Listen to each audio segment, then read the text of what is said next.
Hey friends, Barkey J Dog here, back with another movie review. This time I have a sci-fi movie for you. So we're talking about The Terrornauts from 1967. This movie was based on a sci-fi book by Murray Leinster called The Wailing Asteroid. Our story goes like this. Dr. Joe here is a scientist. He works in radio astronomy and is head of a project called Star Talk.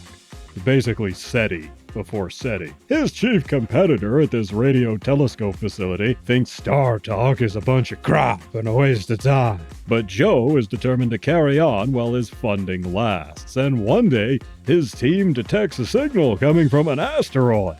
So he decides to answer it. That night, a spaceship comes along and collects Joe and his team by scooping up their whole lab. Along for the ride is Sandy, Ben, this accountant who was unlucky enough to stop by that night, and the tea lady. And they wind up on a base on this asteroid. No one's around but this here robot and a dead guy. The humans are given a series of tests to see if they're worthy. They're faced with a living Salvador Dali painting and other problems, but overcome. Joe remembers as a kid he found this weird box at his father's archaeological site, and after he broke it, he had a dream of an alien world. And this got him hooked on science in the first place. Eventually, they figure out that this base was built by some aliens that long ago got attacked by an enemy they called, wait for it, the Enemy. Yeah, well, their race was turned into primitives just trying to survive on what was left of their home world. But this base was meant to defend other worlds from the enemy, specifically Earth. So our heroes have to figure out how to run everything before the enemy fleet arrives. Can our heroes save the Earth? Will they be able to return home? And does Salvador Dali want his painting back? In our cast, we have Simon Oates as our hero, Dr. Joe. He mostly worked in TV. We last saw him in my review of Doom Watch. He was a regular on that TV series. Zeta Marshall plays Sandy, one of the research team. She was a Bond girl. She was in Dr. No with Sean Connery. She gave up acting after The Terrornauts, which was her last picture. Stanley Meadows plays Ben, another researcher and stalwart friend. He was in the Ypres File with Michael Caine and in the long-running soap opera Coronation Street. We have two comedic cast members here. Charles Hawtrey was a regular in the Carry On series of British comedies.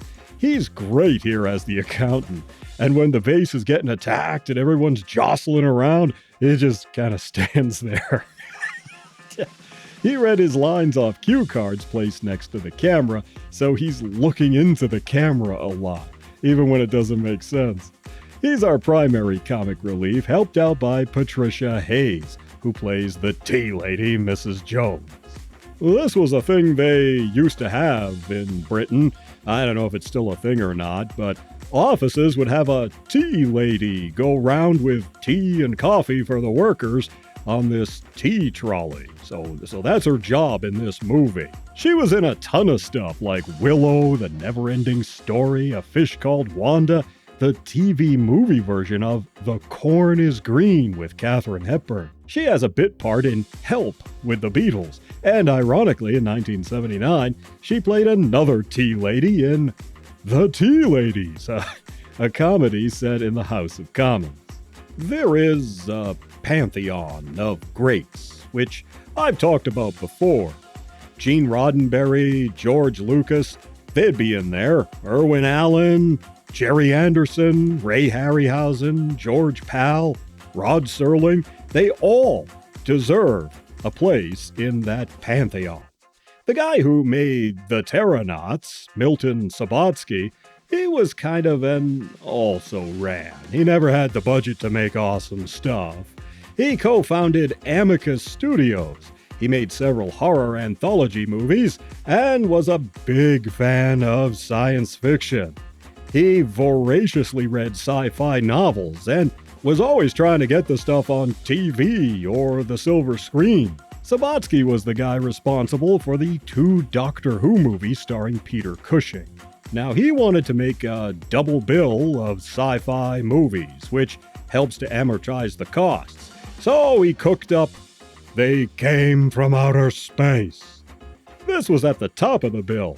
Now, I've seen it, and it's kind of mid. Basically, aliens mind control people and try to take over. Pretty run-of-the-mill stuff. The Terrornauts was the lower half of the bill. Guess which one got the larger budget? Here's a clue. It wasn't the Terrornauts.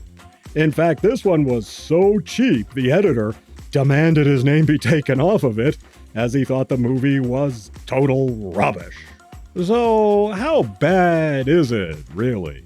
Well, it ain't no 2001, that's for sure. See, this movie suffers from what I call space warpification. The Space Warp is an episode from Year 2 of Space 1999, and that one is an exercise in conveniences. Commander Koenig is trapped on the other side of a space warp, right? And he has to get back to Moonbase Alpha before time runs out. So, what's he do? He finds a handy derelict spaceship, of course, as you do, that has a warp drive and everything else he needs, along with a handy, long-winded message left by the long-dead alien captain explaining just what he has to do to make it all work. The Terrornauts has the same problem. This guy just randomly found a gadget when he was a kid that clued him into stuff.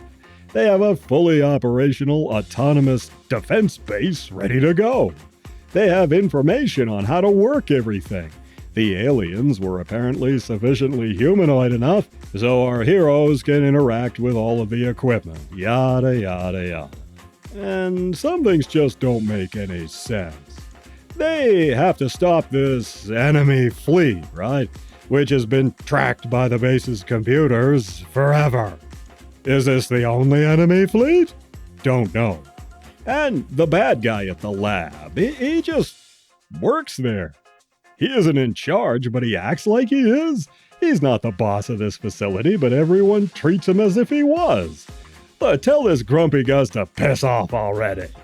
And what if our hero never grew up to be in this lab where he could send a message? What if the building he was in was too big for the shuttle to scoop up? Or the transmitter was elsewhere? Wouldn't the ship go there instead? I mean, come on. The miniatures are very cheaply done and wires can be seen everywhere. And look at this.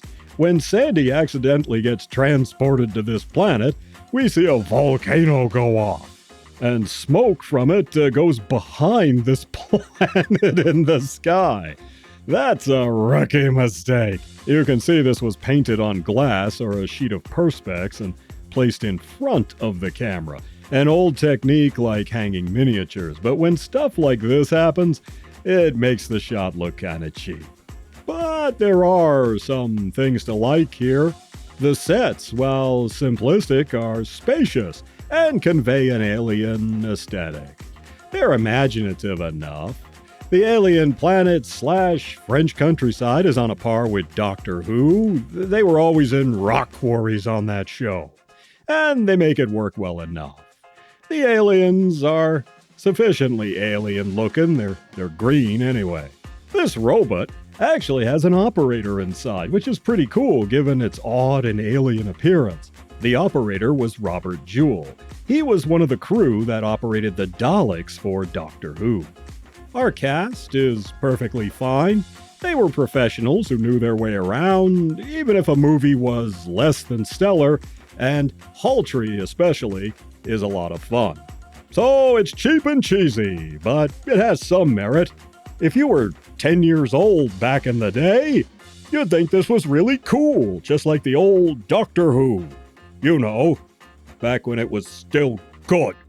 Like a lot of sci-fi from the 50s and 60s, the Terrornauts has some charm, mostly in the form of a patina it gained over the years, which it didn't have when it was made. If you want to enjoy some 60s Doctor Who-ish sci-fi, this one is fun and lesser known. So I'm giving the Terrornauts 2 generous paws up. There are better films to be sure, but it's still a hoot. You take care of yourselves, and I'll see you in the next one.